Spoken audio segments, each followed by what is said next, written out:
გახსოვთ დღევანდელი სახარებისეული იგავი ლუკას სახარებაში, როდესაც ბატონმა რო ვენახი დათესა და მიწის მოქმედებს ჩააბარა და მე რო აგზავნის პერიოდულად თავის სახურებს, რომ ნაყოფი მიიღოს და ნაყოფს არაძლევენ და ვენახის პატრონის გამო გზავნილ ადამიანებს ცემენ და არაძლევენ ნაყოფს და მე გახსოვთ როგორ ამბობს იგავში, რომ უფალი ბატონი ანუ თქვა უფალმან მის ვენახისამან რა ვიყო, რა გავაკეთო? ანუ როგორ გავაგებინო ამ ადამიანებს, რომ თავისი მოვალეობა შეასრულონ და ეს ნაყოფი გამომიგზავნონ, რა ვიყო? პრობლემის წინაშე დადგა.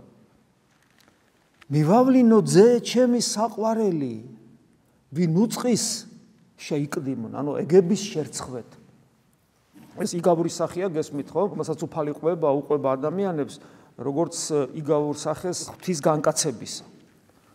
და ღმერთმა სამყაროს შექმნა, ადამიანი დაეცა, მე მუდმივად აგზავნიდა წინასწარმეტყველს, რომლებიც ახსენებდნენ ადამიანური არსების ყოფიერების დანიშნულებას და იცით, რომ თითქმის ყველა წინასწარმეტყველს კლავდნენ, არავის არ უსმენდნენ. ეს მარტო იუდეველები, ებრაელები არ იყვნენ ესე. ჩვენ რომ მაგალითად ილია მოვკალით, კირვენი მოვკალით, რამდენი ჩვენი საკუთარი ადამიანი მოვიძულეთ ქართველებმა, ეს ზუსტად იგივეა. ამას სოფლის სულს ატანა არა აქვს ჭეშმარიტების, გინა ქართველი იყავი, გინა ებრაელი იყავი, ვინც გინა იყავი. ატანა არა აქვს, თუ ქრისტიანი არ არის. ხო და აი ვინ უწყის შეიკდიმონ, ანუ ნახეთ, როცა ადამიანი არ ფხიზლდება, როცა ადამიანს ეს დიდებულება, თუნდაც ხილული სამყაროს დიდებულება არ აფხიზლებს. კაი, ხო ურწმუნო ხარ, აიხედე ზევით, შეხედე ამ დიდებულებას. და ამის მერე როგორ შეიძლება რომ მწერივით იყო განწყობილი, რომ ვიღაც შეჭამო. და ზუსტად მწერივით იქცეოდე, მწერი რო იქცევა. როგორ შეიძლება როცა ამ სიდიადეს ხედავ, მწერი ხო ამ სიდიადეს ვერ ამჩნევ, შე ხო ამჩნევ.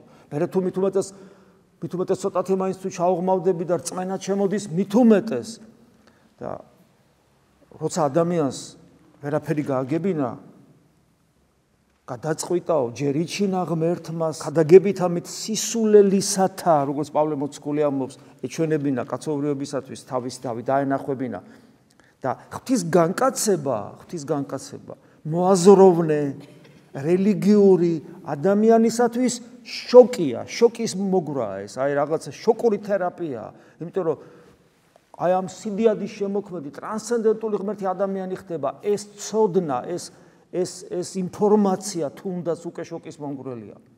და თუ ეს შოკის მომგვრელი ინფორმაცია შენს გულს შეეხო და შენმა გულმა ეს მიიღო, როგორც ქრისტიან ამის მერე ხდება, ხო ადამიანი ქრისტიანი, როცა ღმერთის შეხებას გძნობს ადამიანი გულით, მაშინ იმის მერე როგორ შეიძლება რომ ამან არ შეგცვალოს, სხვანაირი არ გაგხადოს და ცოტათი მაინც არ მოგაცილოს შენს დემონურ და პიროტყულ მდგომარეობას.